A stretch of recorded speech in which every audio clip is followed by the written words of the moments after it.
এদিকে সেদিকে ঘুরে বেড়াইতাম মেলিয়া জানা, যেথায় পড়েছিল নবীর কদমখানা।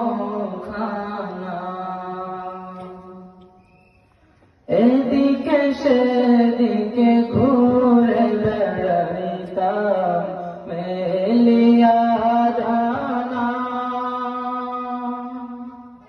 যেথায় পড়েছিল নবীর কদমখানা। চরণ দুলি চুমু খেতাম, চরণ দুলি চুমু খেতাম, বুকের